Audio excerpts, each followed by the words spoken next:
Señores, acabamos de entrar en aguas internacionales.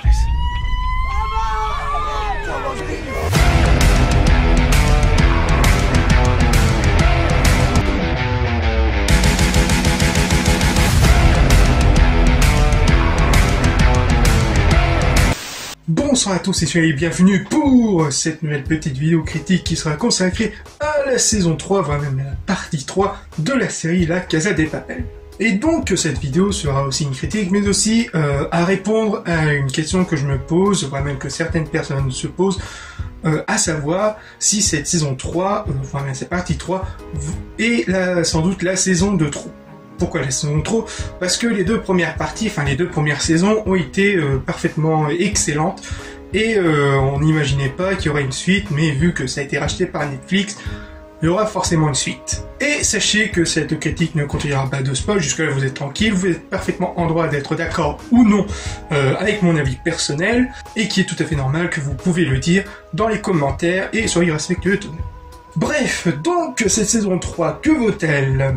Pour résumer l'histoire de la partie 3 sans trop spoiler, cela va raconter l'histoire de nos personnages 2 ans après, qui vivent leur fortune tranquillement jusqu'au jour où l'un d'entre eux, donc le personnage de Rio, se fait prendre par la police, et qui vont devoir se réunir et de créer un nouveau braquage afin de le libérer. Et tout ça raconté en 8 épisodes. Dans cette saison 3, on retrouve le même système de narration des 2 premières saisons, un peu comme à la Lost avec les petites histoires secondaires, avec les flashbacks. Et notamment avec les flashbacks avec Berlin, qui sont très bien animés. Pour le rythme des épisodes, c'est tout à fait correct, avec la mise en scène, la réalisation et la musique, avec quelques nouveaux thèmes assez sympathiques, et la situation de cliffhanger sur chaque épisode.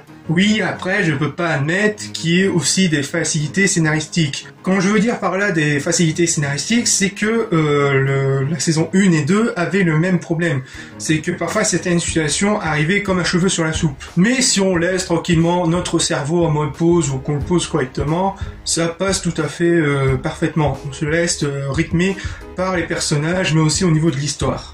Les personnages sont toujours aussi bien écrits, et les nouveaux personnages, que ce soit les nouveaux braqueurs ou bien les policiers, qui sont bien incrustés. Cette saison 3 a plusieurs thèmes. Le thème principal qui est celui de la résistance contre le système capitaliste d'aujourd'hui, mais aussi sur les droits de l'homme et un peu de féminisme, même si parfois ça tourne un peu dans le cliché des plus totales. Voire même un peu exagéré au niveau des dialogues entre les personnages féminins et masculins, mais après, dans certaines situations, le féminisme est très bien représenté. Cette fois-ci, la police va se montrer encore plus menaçante. Surtout envers les derniers épisodes avec le nouveau personnage de la nouvelle inspectrice qui n'est pas là pour rigoler.